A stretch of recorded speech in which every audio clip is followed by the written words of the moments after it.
할렐루야. 감사합니다. 오늘도 찬양의 큰 은혜가 됐습니다. 저는 영광 받으신 줄로 믿습니다. 2024년도 표가 우리 다시 한번 읽어봅니다. 시작.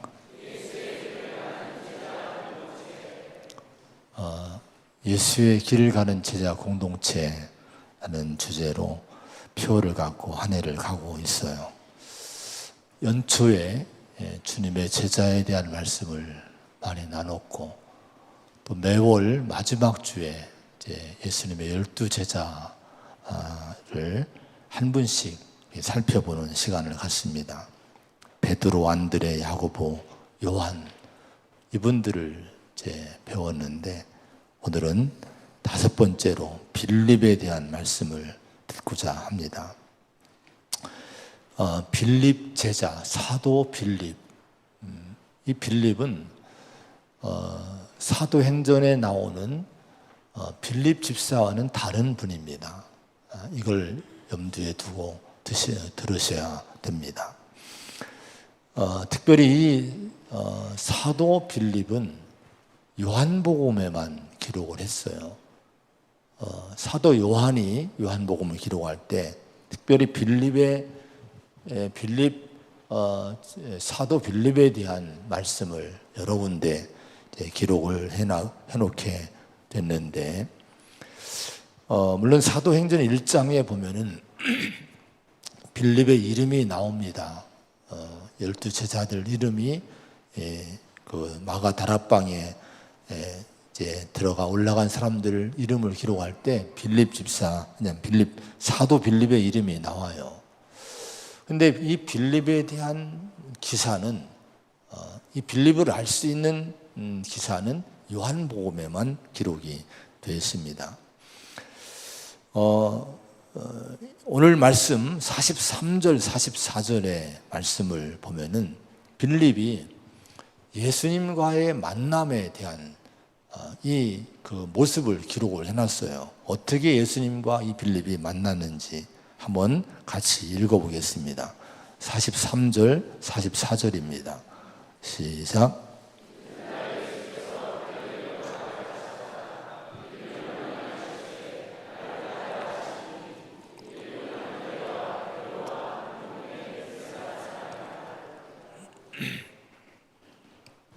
자, 빌립에 대한 정보가 여기에 몇 가지 들어있죠. 사도 빌립의 고향이 어디예요? 고향. 옆에 분들을 한번 이렇게 좀 바라보시면서 한번 이렇게 물어보세요. 고향이 어디신가요?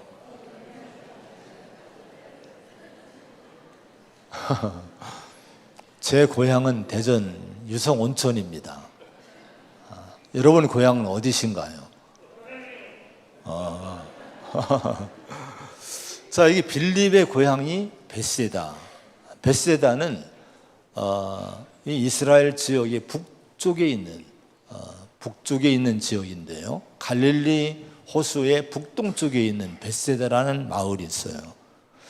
자, 그런데 빌립이 여기가 고향인데 또 44절에 보면은 또 한 가지 정보가 있어요. 같이 동양인이 있어요. 누가 같은 동네 사람입니까? 안드레와 베드로가 같은 동네 사람이라 이렇게 기록을 해놨습니다. 빌립이라는 이름은 헬라식이에요. 그리스식으로 기록한 거예요. 이름이 빌립이란 다른 이름 없어요. 바울 같은 경우는 히브리식으로 사울이라고 하고 헬라식으로 바울이라고 이렇게 두 가지 이름을 갖고 있습니다. 근데 빌립은 오직 빌립 유일하게 이름 한 가지 가지고 있는데 이게 그리스식인 거예요. 헬라식인 거예요. 예를 들어서 우리 이은성 하면은 한국 우리 이름입니다. 전 다른 이름이 없어요. 근데 우리 미국에서 오신 분들이 몇 분 계신데 이분들은 아마 거기서 사용하신 미국식 이름이 있을 거예요. 토마스, 존, 제임스, 이런 식으로 뭔가 영어 이름이 있을 거예요. 근데 이 빌립이란 이름이 그런 이름인 거예요. 마치 제임스처럼 뭐 토마스처럼 이제 헬라식으로 이름을 짓게 된 거예요. 그것은 이 당시에 로마가 패권을 쥐고 있지만은 문화는 헬라 문화입니다. 알렉산더 대왕의 영향으로 그리스의 문화가 전 세계에 거의 이제 장악을 하고 있던 때입니다. 그래서 이 당시에 그 헬라 문화가 넘쳤는데 유대인들은 보수적이에요. 자기들의 전통을 지키려는 강한 그런 보수적인 성향인데 아마 이 빌립이라는 이름을 지은 거 볼 때 그 부모는 많이 개방적인 것 같아요. 그래서 자기 아들이 좀 개방적으로 더 넓은 세계에서 활동하기를 원했던 마음으로 이렇게 빌립이라는 이름을 짓지 않았을까 생각을 해보게 됩니다. 근데 어쨌든 빌립이 오늘 예수님을 만나게 되는데 43절에 보니까 이 빌립을 만나셔서 예수님이 한마디 하셔요. 뭐라고 하시죠? 나를 따르라. 이렇게 한마디 하십니다. 근데 빌립이 뭐라고 대답을 했나요? 나를 따르라 했는데 빌립이 뭐라고 대답을 했어요? 거기에 아무리 봐도 대답 없어요. 뭐라고 했는가 대답했는가를 쓰지를 않았어요. 과연 이 사람이 어떻게 빌립이 예수님이 나를 따라라고 했을 때 어떻게 대응했을까? 이 부분은 요한이 기록을 해놓지 않았습니다. 그런데 이제 이 빌립이 예수님을 정말 똑바로 분명하게 믿었던 것을 알 수 있는 대목이 하나 있는데 45절의 말씀 한번 읽어봅니다. 45절 시작. 빌립이 나다나엘을 찾아 이르되 모세가 율법에 기록하였고 여러 선자가 기록한 그 일을 우리가 만났으니 요셉의 아들 나사렛 예수니라. 아멘.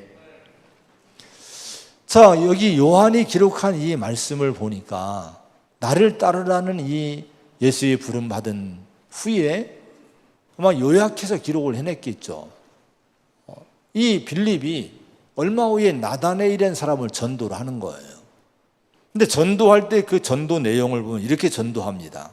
모세가 율법에 기록하였고 여러 선자가 기록한 그 일을 우리가 만났으니 요셉의 아들 나사렛 예수다 하면서 예수님을 소개하고 전도해요. 자, 이 말 속에서 빌립이 어떻게 예수님의 나를 따르라는 말씀에 응답했는지가 여기에 나오고 있는 거예요. 모세가 율법에 기록했고 여러 선자가 기록한 그 일한 것이 누굴까요? 여러분 구약 성경이 기록한 여러분 그분이 누굽니까? 하나님이 예언한 그분이 누구예요? 메시아인 거예요.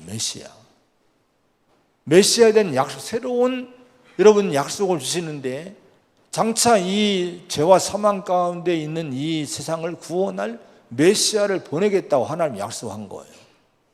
근데 여러분 빌립은 예수님 만난 다음에 어떻게 믿은 거예요? 이 예수님이 바로 그분이구나, 그이구나. 구약 성경에 예언된 율법의 말씀에 그 선자가 얘기했던 그이가 바로 이분이구나. 이걸 믿은 거예요. 그리고 이 예수님을 나다나엘에게 소개를 하게 됩니다. 자, 그럼 우리가 여기서 한 가지 빌립에 대해서 알아야 되는 것이 하나 있어요. 자, 여러분 빌립이 나를 따르라는 예수님의 이 한마디 초청에 더 이상 의문을 갖지 않고 아멘하고 여러분 순종하고 예수님을 여러분 따르지 않았습니까? 메시아라고 믿고 예수님을 전하지 않았습니까? 이건 뭐를 말해줄까요? 빌립은요 이미 구약 성경을 많이 연구한 사람인 거예요. 율법을 연구하고 선지서를 연구하고 그리고 메시아가 누군지 연구하고 묵상하고 그리고 메시아라는 존재를 믿고 이분이 언제 도래하고 언제 오실는지 메시아를 대망했던 사람이 빌립이었다고 하는 거예요. 기다렸던 거예요. 근데 어느 날 예수님이 오셔서 나를 따르라고 하셨는데 예수님을 보니까 이미 이전에 1장에 보면은 이게 세례 요한이 예수님을 뭐라고 소개를 합니까? 하나님의 어린 양이라고 소개를 한 거예요. 이미 이거 다 들은 얘기예요. 자, 자, 이런 걸 종합해 보니까 빌립의 판단에 이분이 정말 그 메시아구나, 내가 공부하고 내가 대망하고 내가 기다린 그분이구나라고 빌립은 분명하고 확신하게 믿을 수가 있었다고 하는 거예요. 이런 걸 보면서 우리가 알 수 있는 것은 빌립은 누구였느냐? 구도자였다고 하는 거예요. 진리를 찾아 열심히 헤맸던, 진리를 찾아 열심히 노력했던 구도자의 삶을 살았던 이 빌립임을 보게 됩니다. 그렇게 메시아를 기다리고 메시아를 찾고 메시아를 대망하던 이 빌립이 예수님 앞에 섰을 때 그분을 알아본 거예요. 그분을 믿게 된 거예요. 오늘 여러분, 이 빌립이 예수님의 부름을 받은 장소가 어디입니까? 빌립이 예수님을 믿기 전에, 만나기 전에 요한복음의 기록은요, 뭐를 기록했는가 하니 베드로나 안드레나 요한이나 이런 사람들이 이미 예수님의 제자로 부름받았음을 기록을 해놨습니다. 근데 여기 부름받은 이 장소가 어딘가 하니 빌립이나 이런 사람들이 장소가 어딘가 하니 갈릴리가 아니란 거예요. 실은 요한은요. 요한이 기록한 오늘 이 1장의 내용을 전에 우리가 요한복음 강해 속에 배웠지만은 이 말씀을 보면은 여러분, 이들의 고향이 어디입니까? 갈릴리 지역 북쪽 지역입니다. 근데 지금 여기서 예수님을 만난 장소는요, 저 남쪽의 유대 광야, 요단강 쪽에 있는 지역에서 예수님을 만나게 된 거예요. 지금으로 말하면 고향이 평양인 사람이 태안에 와서 예수님 만났다는 거예요. 그럼 뭐 때문에 여러분 빌립이나 베드로나 안드레나 요한 이런 사람들이 그 먼 고향 그 북쪽에 있는 갈릴리 지역을 떠나서 이 전 남쪽에 있는 유대 광야 쪽에 이들이 와 있었을까? 그 이유는 다른 것이 아니라 이 당시에 세례 요한이 등장을 했어요. 세례 요한이 와서 회개하라고 선포하고 세례 주고 이제 하나님 말씀을 선포하고 천국을 준비케 하고 이런 이 영적 운동을 일으켰는데 이것이 유대 사회에 엄청난 영향을 주게 되고 많은 사람이 이 세례 요한의 얘기를 말씀을 들으려고 모여들고 요한의 제자가 되고 이런 일을 한 거예요. 그 사도 요한도 이미 예수님의 제자가 되었고요. 또 여러분 안드레도 예수의 제자가 되었던 사람들, 세례 요한의 제자가 되었던 사람들이에요. 근데 여기서 빌립도 여러분 예수님을 만났고, 여러분 안드레도 요한도 이 세례 요한의 그 소개를 통해서 예수님 만나고 예수님을 이제 주님으로 영접하게 됐는데요. 이걸 뭐를 얘기해 주는 거 아니? 이들은 여러분 그 먼 고향을 떠나 왜 남쪽에 와 있었을까? 그들은 구도자였다는 거예요. 은혜를 찾는 사람들, 정말 은혜 속에 살고자 애썼던 사람들, 어부들이었지만 어부들로서의 직업을 버리고 그 남쪽에 와서 말씀을 공부하고 말씀을 들으려고 애썼던 그런 인물들이었다고 하는 거예요. 여러분, 결국은 이들이 그렇게 구두자의 길을 갔을 때 누구를 만납니까? 성경에 예언된 예수님을 만나게 되는 거예요. 빌립도 예수님 만나고 이분이 그분이구나 깨닫게 되고 확신하고 주님으로 영접을 했다고 하는 거예요. 예레미야 29장 13절에 너희가 온 마음으로 나를 구하면 나를 찾을 것이요 나를 만나리라는 말씀이 나옵니다. 여러분, 이스라엘의 문제가 뭐였어요? 온 마음으로 하나님을 구하지 않은 거예요. 예레미야 시대에 왜 나라가 다 망하게 됐습니까? 온 마음으로 하나님을 찾지 않으니 그들이 하나님을 잃어버린 거예요. 그리고 타락을 하게 된 거예요. 그리고 나라가 망하게 된 거예요. 그 예레미야 선지자는 애타게 호소합니다. 온 마음으로 하나님을 구하는 거예요. 그러면 만나게 될 수 있다고 하는 거예요. 여러분, 여기 이 빌립이나 안드레나 이런 베드로나 이런 사람들, 요한이나 이런 사람들은 온 마음으로 하나님을 찾고 진리를 찾아 구한 사람들인 줄로 믿습니다. 그랬을 때 드디어 그들이 예수님을 만나게 된 거예요. 45절에 다시 보면은 이렇게 말씀해요. 나다나엘에게 전도하면서 빌립이 그 일을 우리가 만났으니 요셉의 아들 나사렛 예수니라 이렇게 고백을 합니다. 그 일을 우리가 만났으니라는 이 고백은요, 기쁨의 고백입니다. 드디어 만났다는 거예요. 드디어 구원자를 만났고 메시아를 만났다고 기쁨으로 나다나엘에게 간증하고 소개를 하게 된 거예요. 우리 안에 그런 기쁨이 있어야 될 줄로 믿습니다. 예수를 만났다고, 나의 구원자를 만났다고, 죄와 사망에서 나를 자유케 한 그분을 만났다고. 오늘 우리 성도들이 정말 예수님 앞에서 믿음 생활 속에서 이 기쁨이, 여러분 이 기쁨의 고백을 할 수 있는 성도, 그런 확신의 성도가 여러분 되시기를 축원드립니다. 요한복음 16장 6절에 14장 6절에 예수께서 이르시되 내가 곧 길이요 진리요 생명이니 나로 말미암지 않고는 아버지께로 올 자가 없느니라고 말씀했어요. 예수님이 길이요 진리요 생명이라고 말씀을 합니다. 여러분 세상에 뭐가 문제입니까? 이 길을 못 찾은 거예요. 여러분 진리를 찾지 못한 거예요. 진정한 길을 만나지 못하고 찾지 못하고 진리를 찾지 못했고 또 여러분 생명을 얻지 못했으니 세상이 다 방황하는 거예요. 그분이 여러분 누굽니까? 진정한 인류의 여러분 길과 진리와 생명은 오직 하나님의 아들 예수님을 믿으시기 바랍니다. 우리는 그분을 만나신 거예요. 그럼 우리는 어떻게 살아야 됩니까? 자신 있게 기쁨으로 누구 앞에서도 여러분 나다나엘 앞에서 이 빌립이 여러분 내가 그 일을 만났다고 그 일을 찾았다고 기쁨으로 고백한 것처럼 여러분 세상에 나가서 우리 성도들은 나는 길을 찾았어, 나는 진리를 찾았다고, 나는 생명을 얻었다고 여러분 자신 있게 고백할 수 있는 성도가 되어야 될 줄로 믿습니다. 주님을 진심으로 만나는 저와 여러분 되기를 축원을 드립니다. 그런 다음에 이 빌립은 예수님이 시험하신 제자예요. 자, 예수님을 만났는데 예수님이 이 빌립을 시험하는 장면이 어디 나오는 거 아니? 요한복음 6장에 나옵니다. 요한복음 6장에는 오병이어 기적이 나와요. 많은 사람들이 이제 그 예수님의 말씀을 들으려고 몰려옵니다.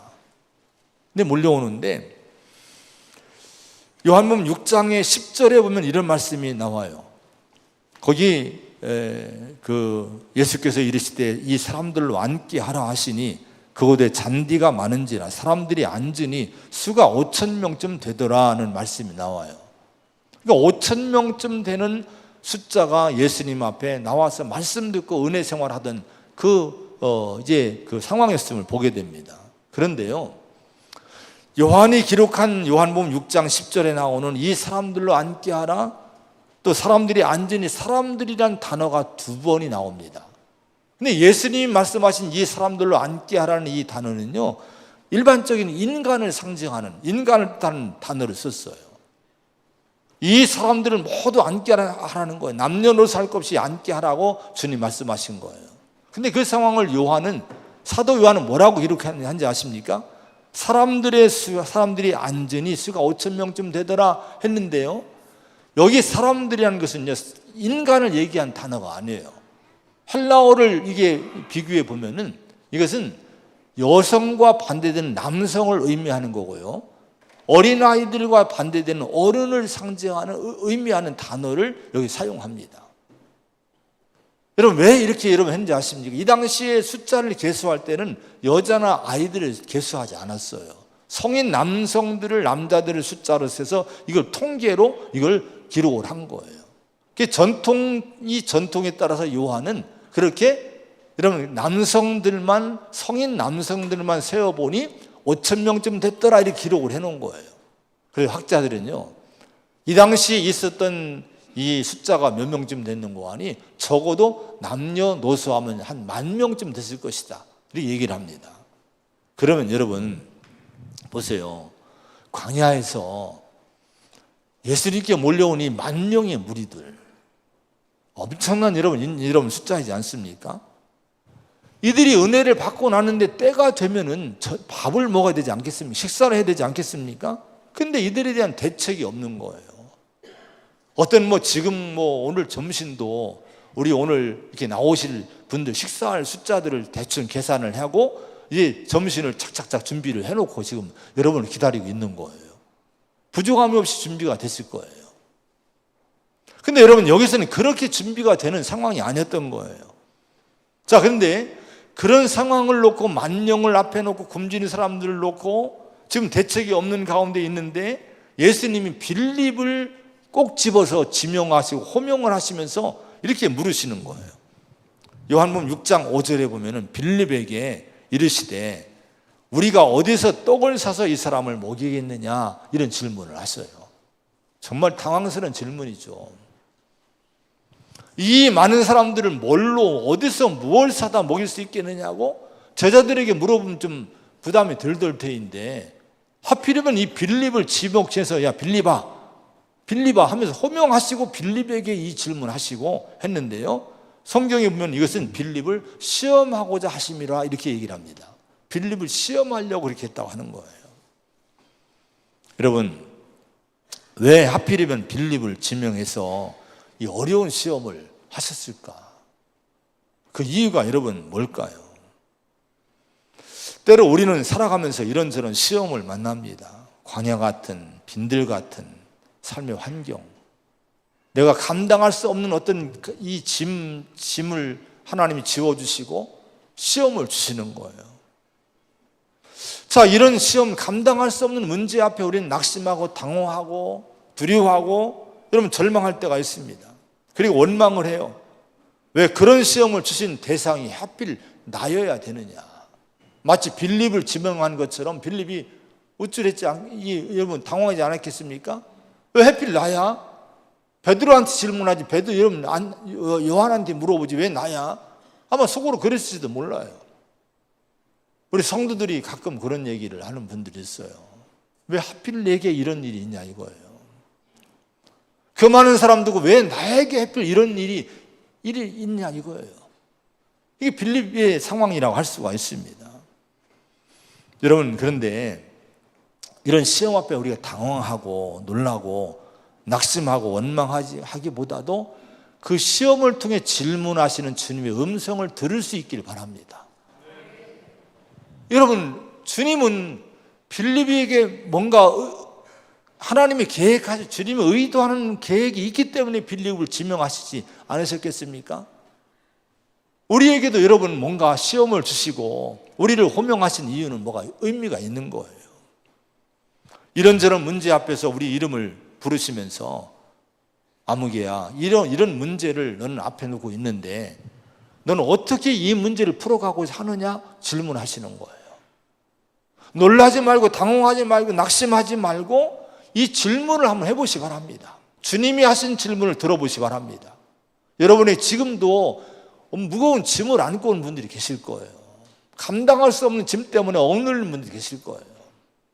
주님이 그걸 통해 우리에게 여러분이 질문하는 거예요. 너 이 문제 어떻게 풀어갈 수 있겠니?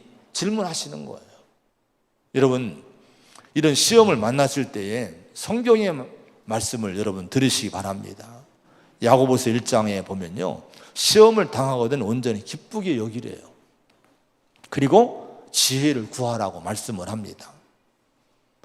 그 시험을 통해서 뭔가 우리가 단련이 되고 연단이 되고 인내를 배우고 우리의 영혼의 문제가, 영적인 이 문제가 여러분 더 단단하게 된다는 거예요. 우리가 훈련의 기간이 된다는 거예요.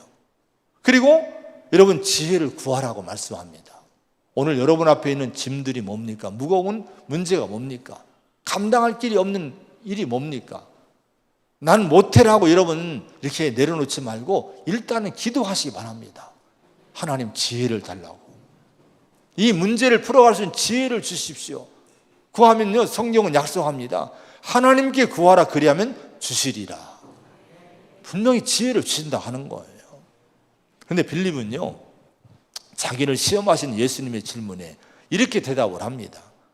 요한복음 6장 7절에 보니까요, 빌립이 대답하되 각 사람으로 조금씩 받게 할지라도 200데나리온의 떡이 부족하리이다. 이렇게 대답을 합니다. 이게 이런 대답이에요. 각 사람으로 조금씩 받게 할지라도라는 말씀은요, 이 만명의 사람들에게 많이는 못 주고 그냥 겨우 요기할 만큼 조금씩만이라도 우리가 주려면은, 약간의 음식만이라도 최소한 주려면은, 그래도 그것만 주려 할지라도 200데나리온의 떡을 사도 부족하다는 거예요. 200데나리온은요, 오늘날로 환산하면 2천만 원 내지 3천만 원 정도가 돼요. 3천만 원어치 떡을 사도 안 된다는 거예요. 그럼 여러분, 이 빌립의 대답은 뭡니까? 뭔가 불가능하다는 얘기예요. 주님, 안 돼요. 길이 없어요. 방법이 없어요. 지금 당장에 3천만 원이 어디 있습니까? 아니, 행여나 3천만 원 누가 준다 할지라도 3천만 원어치 떡을 살 곳이 어디 있어요? 안 됩니다. 이렇게 부정적으로 대답한 대답이 빌립의 대답입니다. 안 된다는 거예요. 못 한다는 거예요. 여러분, 빌립의 이 부정적인 이 대답이 아쉬운 거죠. 근데 주님은 이걸 아신 거예요. 이런 빌립의 문제를 깨기 위해서, 빌립을 성장시키기 위해서 일부러 빌립을 지목해서 질문하신 거예요. 거기 보면은 요한복음 6장 6절에 보면 이렇게 말씀하시면 친히 어떻게 하실지를 아시고 빌립을 시험하고자 하십니다. 여러분, 여기에 주목하시기 바랍니다. 우리의 문제에 나는 답이 없는 것 같죠? 주님은 이미 답이 있다는 거예요. 지금 여러분의 문제에 답이 없는 것 같죠? 주님은 이미 어떻게 하실지를 다 알고 계시다고 하는 거예요. 여러분 인생의 문제에 하나님께 답이 있음을 믿으시기 바랍니다. 그리고 우리에게 시험을 하시는 거예요. 이 시험이 뭘까요? 오거스틴은 이 질문에 대해서 이렇게 해석을 했어요. 예수님은 빌립에게 먹을 걸 구한 것이 아니라 빌립의 신앙을 구한 것이다. 빌립의 신앙을 구해야 한번 질문했다고 하는 거예요. 여러분, 빌립은요, 계산적인 사람입니다. 현실적인 상황을 정확히 판단해내는 사람이에요. 주님이 질문하니까 딱 나오잖아요. 주님, 200데나리온 가지고도 안 됩니다. 벌써 숫자가 딱 나오는 거예요. 계산이 빠른 사람이에요. 근데 여러분, 빌립이요, 계산은 빨랐지만은 현실적인 상황에 대한 정확한 판단은 계산을 냈지만은 빌립이 놓치고 있었던 것이 있어요. 그게 뭔고 하니, 이 빌립의 계산 속에는 예수님이 이 상황 속에서 역사하면 어떻게 달라질 것인가에 대한 믿음의 계산을 놓친 거예요. 자신의 힘만, 자신의 여러분 생각만 가지고 내가 이걸 어떻게 할까, 이것만 골몰했지 주님이 도와주실 일을 생각하지 않았다고 하는 거예요. 여러분, 만약에 빌립처럼 살았다고 하면요, 아브라함도 없었을 거예요. 기도도 없었을 거예요. 모세도 없고 여호수아도 없었을 거예요. 현실만 생각하고 계산만 했다면 어떻게 주님이 하나님이 아브라함 부를 때 어떻게 여러분 순종합니까?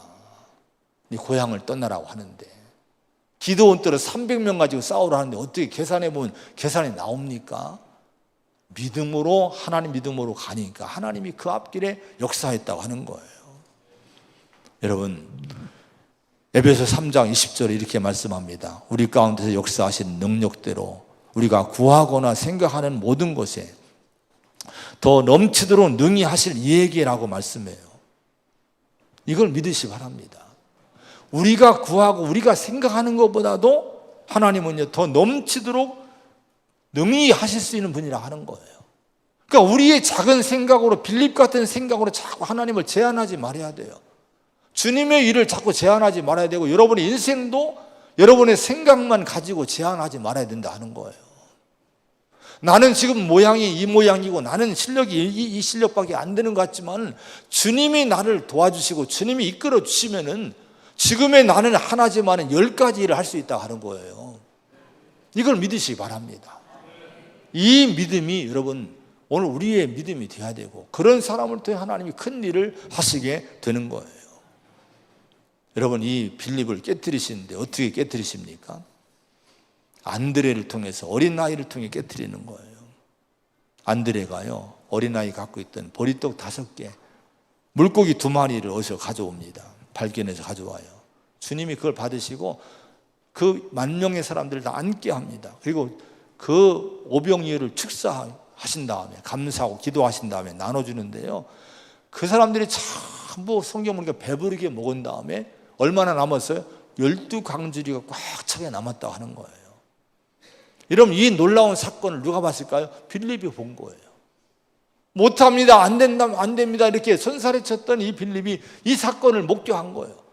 아마 이 이후에 빌립은 전혀 다른 사람이 된 줄로 믿습니다. 이거 바로 이 빌립을, 그 믿음을 깨트리기 위해서 이런 역사를 일으키신 거예요. 오늘 여러분, 우리도 빌립을 호명하신 것처럼 우리를 호명해서 어떤 문제 앞에 두실 때에 빌립처럼 여러분 주저앉지 말고 하나님이 역사하실 안드레 같은 믿음 가지고 여러분 도전하고 여러분 나가는 성도가 되기 바랍니다. 하나님 큰 역사를 그 믿음 가운데 주실 줄로 믿습니다. 자, 여러분, 세 번째로 이 빌립은요, 전도자였어요. 요한복음 12장에 보면은 어떤 사건이 나오는 거 아니, 헬라인 몇 명이 예수님을 만나러 와요. 이방인들입니다. 뭐 헬라파 유대인이 아니라 거기 원어에 보면은 완전히 그리스인, 유대인이 아니 그리스인으로 나와요.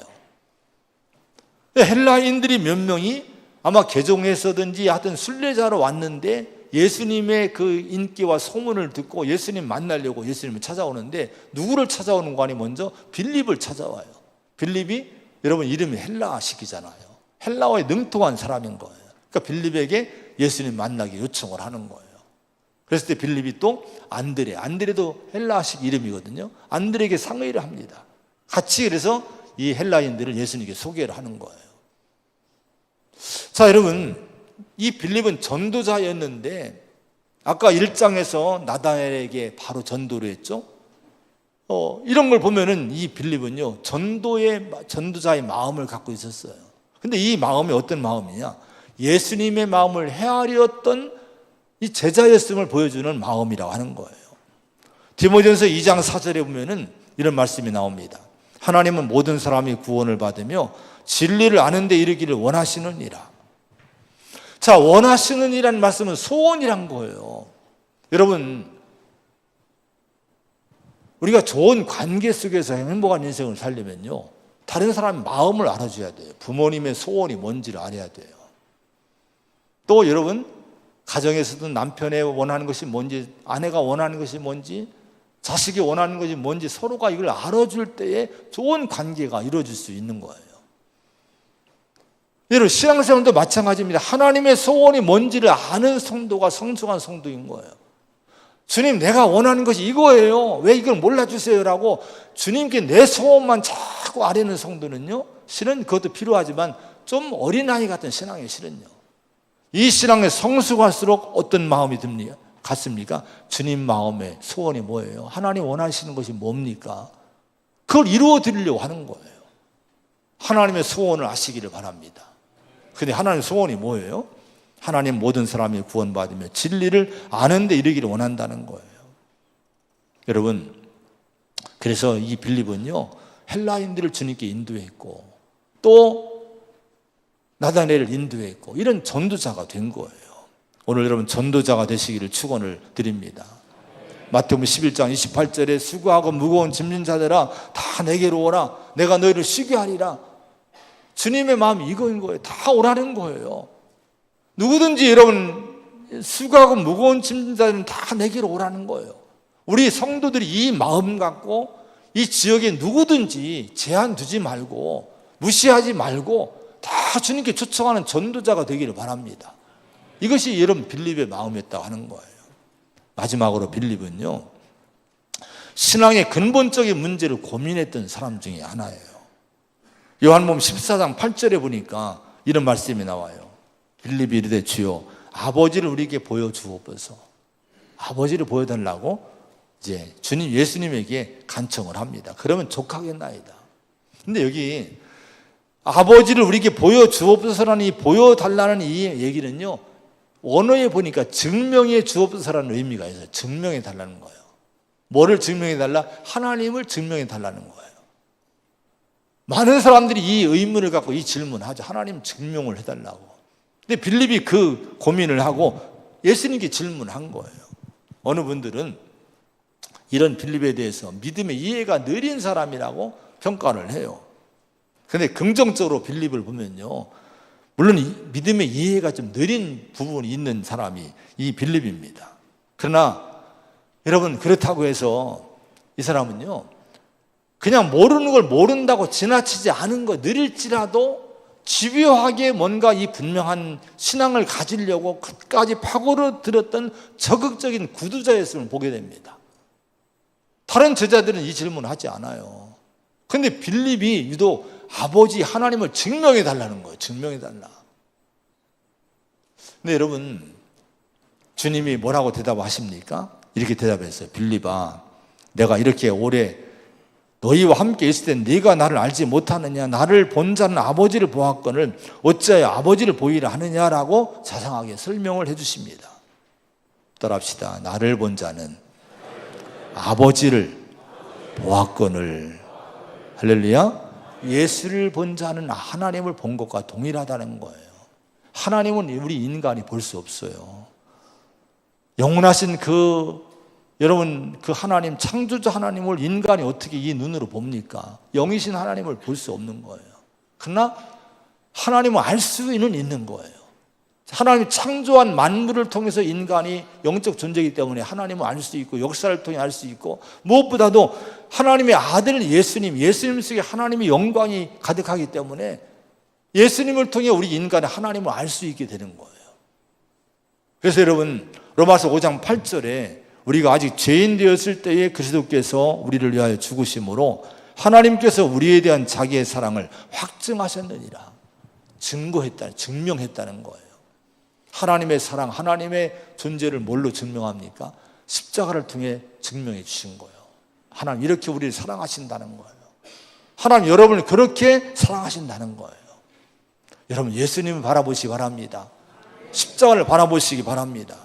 그래서 우리는 이제 더 이상 아버지를 보여주옵소서 증명해 달라는 빌립 같은 의문을 우리 안에 갖지 않기를 바랍니다. 확실하게 예수님을 통해 하나님을 보고 예수의 말씀을 통해 하나님을 깨닫고 알고 믿을 수 있는, 그래서 하나님을 나의 아버지로 부를 수 있는 그런 믿음의 성도가 되시기를 간절히 축원을 드립니다. 빌립은 후일에 소아시아에서 순교당해 돌에 맞고 십자가에 거꾸로 매달려 죽게 되는데, 죽기 전에 이렇게 전승에 의하면 얘기를 했대요. 나의 시체를 세마포에 싸지 말고 갈대로 싸서 장사 지내달라. 왜냐하면 자신은 감히 예수님처럼 세마포에 쌓여질 자격이 없는 사람이란 거예요. 그저 갈대에 그냥 싸서 장사 지내달라. 이렇게 유언을 남기고 순교당했다고 합니다. 믿음이 느렸지만 이분은 분명하게 배우고 또 구두자가 되는 가운데 예수님을 분명한 구주로 영접했고 예수님을 전한 사람이에요. 하나님 아버지를 확실하게 믿은 성도인 줄로 믿습니다. 저와 여러분이 그런 믿음의 성도가 되시기를 축원을 드립니다. 기도하겠습니다. 하나님 아버지, 오늘 12 제자 중에서 빌립 제자의 말씀을 주셨습니다. 우리가 예수의 길을 가는 제자 공동체가 되기를 우리 갈망하는 가운데 올 한 해를 달려갑니다. 정말 우리 마음에 빌립 같은 구두자의 마음이 있기를 원합니다. 예수님을 향해, 하나님을 향해, 또 제자됨을 위해서 열심히 찾고 구하고 힘쓰게 하여 주옵소서. 그럴 때 예수가 나의 진정한 구주가 되시고 길과 진리와 생명 되심을 믿고 우리 예수님을 보고 하나님을 깨닫고 하나님을 믿고 하나님을 확신하며 나의 아버지라고 부를 수 있는 확신이 우리 가운데 주어질 줄로 믿습니다. 그런 성도가 되게 하여 주옵시고 하나님 마음을 헤아리고 예수님 마음을 헤아려서 예수님을 증거하고 전도하는 우리가 되게 하여 주시옵소서. 예수님의 이름으로 간절히 기도하옵나이다. 아멘.